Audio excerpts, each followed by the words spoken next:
سوف يعلمون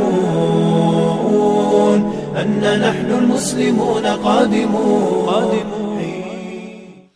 السلام علیکم ورحمت الله وبرکاته. ګرانو قدرمنو دوستانو ستړي مشئ. خدای دې وکړي چې جوړ او روغ بیاست او د صحت جامې به مو پر تن وي. همدا د یو ځل بیا ز جمال جوهر له اسلام ټي وي چینل څخه له میږي تر انسانه. که دا ستاسو اول راتګ وي لومړی زموږ چینل در سره سبسکرایب کړئ او د ګنټۍ نښان کېکاږئ. انسانان هر کال د چا لخوا ډیر وژل کیږي.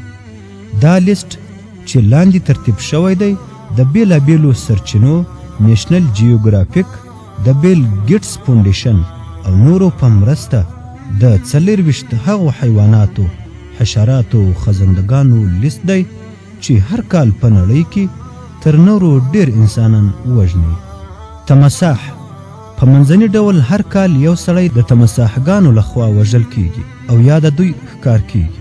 شارک کبان د شارک کبانو لویه خوله، تیاره او اوږده غاښونه په منځني ډول هر کال 15 انسانان او یو سپی تر ستوني تیروي. د 1985 زیږدیغ کال خپور شوی فلم جوس هم په همدې موضوع راڅرخي. لیوه له 1400 زیږدیغه پیړۍ څخه تر 1900 پیړۍ پورې لیوانو هر کال په زرګونو کسان خوړل او داړل. همدا لامل و چې لیوانو د ماشومانو د ډارولو په ډیرو نقلونو کې مهم نقش درلودی. خو نن سبا دا نقلونه فرق لري او په متوسط ډول هر کال د نړۍ په بیلابیلو سیمو کې 10 کسان د لیوانو ښکار کیږي. آس که څه هم آس یو واښه خوړونکی حیوان دی او د انسانانو ترمنځ د یو عادي حیوان په توګه پیژندل کیږي، خو هر کال 20 کسان د آسانو لخوا وژل کیږي. نو باید چې په آس سپریږئ څانګه مو زده وي. پړانګ د پیشو ډوله کورنۍ یو خطرناک حیوان دی چې هر کال په متوسط ډول 90 کسان د پړانګانو لخوا وژل کیږي. میږی چې ځینې خلک میږیتون هم ورته وایي، سره له دې چې ډیر کوچنی دی خو له فساده ډک دی، هر کال 30 کسان وژني. د میږیانو یو ډول چې د اور میږیان پیر اینټس ورته وایي په 3 دلیلونو د نړۍ په خطرناک ترینو کې قرار لري. یو خو په ډلهیزه توګه په یو چا برید کوي او چې پوستکه یې وچیچه هغه راپورته کوي او خپل زهر دننه ورننه باسي. جلیپیش هر کال په نړۍ کې 2000 کسان د جلیپیش ښکار کیږي، خو په متوسط ډول 40 کسان له دې څخه مړه کیږي. که څه هم ډیر ښکلی سمندري موجود دی خو لرېوالی ترې پکار دی.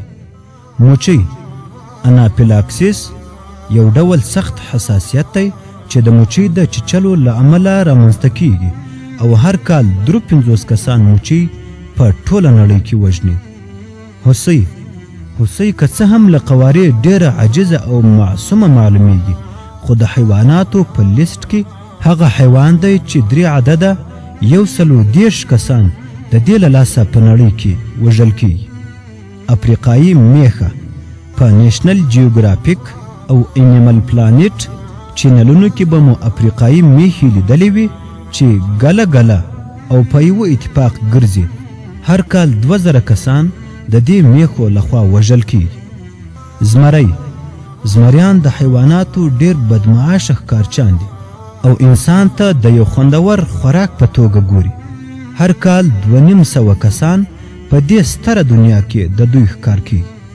پیل که د پیل شخصي حریم ته درناوی وشي هغه هم له تاسې سره کار نه لري، خو که لږ ټونګ مو ور واچاوه بیا به په نړۍ کې دی تر ټولو په خطرناک حیوان بدلیږي. هر کال د پیلانو له امله 500 کسان په تخمیني ډول وژل کیږي. د اوبو آس خو به مو لیدلی وي چې ته به وایې بیخي خوب نه دی کړی، مازې یې سترګې له اوبو ښکاري او رنګارنګ پیښې کوي. دا هم ډیر خطرناک حیوان دی چې انسان ورنږدې شي بیا نشي ترې خلاصېدلی. هر کال 500 کسان او هر ورځ نږدې 200 کسان د دې اسانو ښکار کیږي.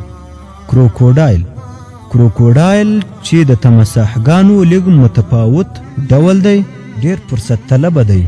هر حیوان چې ورنږدې شي بیا نشي ترې تلی. هر کال تقریبا 1000 کسان د دوی خوراک ګرځي. دا چې دوی په لرې پرتو سیمو کې ژوند کوي نو ځکه ډیر وخت د میډیا د خبرونو په سرټکو کې نه راځي. د کلمو چینجی په 10 نمبر چې ډیر انسانان وژني د کلمو چینجی دی. د کلمو چینجی معمولا انسان د خپل میزبان په توګه ټاکي چې د خرابو اوبو او د خوړو له لارې د انسان بدن ته داخلي. کېدای شي دا چینجی کلونه د انسان په بدن کې پاتې شي او له ځانه کوم علایم هم ونه ښیي تر هغو چې په یو دمي ډول سر راپورته کړي او په بدن کې تخریب او عفونت شروع کړي. دا چینجی هر کال 2000 کسان وژني. د اسکارس ګرد چینجی د دې چینجی هګۍ په ډیرې اسانۍ سره د ککړو خوړو له لارې د انسان بدن ته داخليږي. د دې چینجی د اوسېدو ځای وړې کولمې دي چې هلته د کولمو لخوا د غذایي موادو د جذب مانع کیږي چې له لویدو سره یې د کولمو د انسداد لامل کیږي او هر کال د دوی له امله 2500 کسان وژل کیږي. لړم هر څوک له لړم څخه ډاریږي او بد یې ایسوي، خو باید پوه شي چې یوازې 2 قسمه لړم سړی له اخه ټوخه اچوي. یو یې ډیډ سټیکر او بل یې زیړ برازیلي لړمان دي. ماشومان، سپینږیري او سپین سرې او هغه کسان چې د بدن دفاعي سیستم یې کمزوری وي دې لړمانو ته تاب نشي راوړلی او مړه کیږي. هر کال د دې لړمانو له امله 3200 کسان وژل کیږي.